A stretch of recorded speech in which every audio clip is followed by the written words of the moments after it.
Hello, സാരംഗിയിലെ വിശേഷങ്ങളിലേക്ക് എല്ലാവർക്കും സ്വാഗതം. ഇന്ന് നമുക്കൊരു മീൻകറി ഉണ്ടാക്കിയാലോ? സൂത വെച്ചിട്ടാണ് ഉണ്ടാക്കാൻ പോകുന്നത്. സൂത എന്നാണ് ഞങ്ങളൊക്കെ ഇവിടെ പറയാം. നിങ്ങൾ എന്താ പറയുക എന്നുള്ളതൊന്ന് കമൻറ്റ് ചെയ്യണേ. ഇന്ന് ചോറിനൊപ്പം കൂട്ടാൻ പറ്റിയ നല്ലൊരു മീൻകറിയാണ് ഉണ്ടാക്കാൻ പോകുന്നത്. അപ്പം എങ്ങനെയാണ് സൂതക്കറി ഉണ്ടാക്കുന്നത് നമുക്ക് നോക്കിയാലോ? ചട്ടിയിലേക്ക് വെളിച്ചെണ്ണ ഒഴിച്ചിട്ട് അതിലേക്ക് 1 ടീസ്പൂൺ ഉലുവ ഇട്ട് കൊടുക്കാം. ഉലുവ ഒന്ന് പൊട്ടി വരട്ടെ. അപ്പോഴേക്കും നമുക്കൊരു ടീസ്പൂണോളം വലിയ ജീരകം ചേർത്ത് കൊടുക്കാം. അതിനുശേഷം നമ്മൾ അരിഞ്ഞു വെച്ചിട്ടുള്ള ഒരു ഉള്ളിയാണ് കേട്ടോ, ഒരു സവാളയാണ് നമ്മൾ ചേർത്ത് കൊടുക്കുന്നത്. ആ ഒരു സവാള കൂടെ ചേർത്തിട്ട് ഒന്ന് ഇളക്കി കൊടുക്കാം. ഇനി നമുക്ക് ഒരു 6 കുഞ്ഞുള്ളി കൂടെ അതിലേക്ക് ചേർത്ത് കൊടുക്കാം. എന്നിട്ട് നന്നായിട്ടൊന്ന് വഴറ്റിയെടുക്കണം.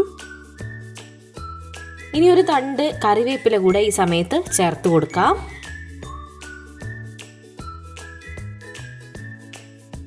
ഉള്ളി വാടി വരുന്നുണ്ട്. അപ്പോഴേക്കും നമുക്ക് പാകത്തിനുള്ള ഉപ്പ് ചേർത്ത് കൊടുക്കാം.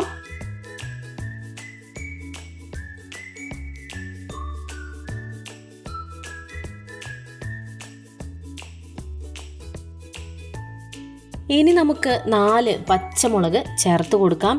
മീൻകറി വളരെ സ്പൈസി ആയിട്ട് ഉണ്ടാക്കാനാണ് ഞങ്ങൾക്കിഷ്ടം. അതുപോലെ തന്നെ 2 തക്കാളി കൂടെ കട്ട് ചെയ്തത് ചേർത്ത് കൊടുത്തിട്ടുണ്ട്. എരിവ് അധികം വേണ്ടാത്തവർ പച്ചമുളകിൻ്റെ അളവൊക്കെ കുറയ്ക്കാവുന്നതാണ്. എന്തായാലും ഇതൊക്കെ കൂടി നന്നായിട്ടൊന്ന് വഴന്ന് വരാൻ വേണ്ടിയിട്ട് നമുക്കൊരല്പനേരം അടച്ചു വെക്കാം. ഇനി നമുക്ക് പൊടികൾ ചേർത്ത് കൊടുക്കാം. 2 ടീസ്പൂണോളം മല്ലിപ്പൊടി ചേർത്ത് കൊടുക്കാം. അതുപോലെ തന്നെ പാകത്തിന് മഞ്ഞൾപ്പൊടി ചേർത്ത് കൊടുക്കാം. അതുപോലെ തന്നെ 2 ടീസ്പൂൺ മുളക് പൊടി ചേർത്ത് കൊടുക്കുന്നുണ്ട്. കാശ്മീരി അല്ല, സാധാ മുളക് പൊടിയാണ്. പിന്നെ 1 ടീസ്പൂൺ കുരുമുളക് പൊടി കൂടെ ചേർത്ത് കൊടുക്കുന്നു. അതുപോലെ തന്നെ 2 ടീസ്പൂൺ ഫിഷ് മസാല കൂടി ചേർത്ത് കൊടുക്കുന്നുണ്ട്. ഇത്രയും ഇട്ട ശേഷം നമുക്ക് നന്നായിട്ടൊന്ന് വഴറ്റിയെടുക്കാം.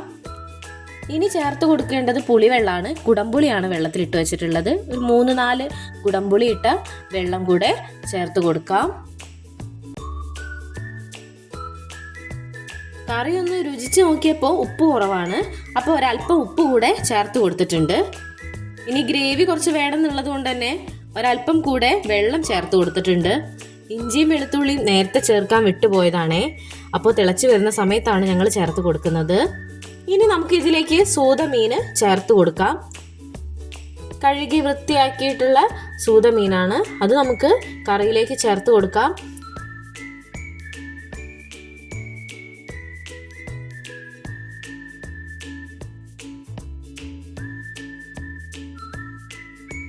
ഇനി നമുക്കൊന്ന് മൂടി വെക്കാം.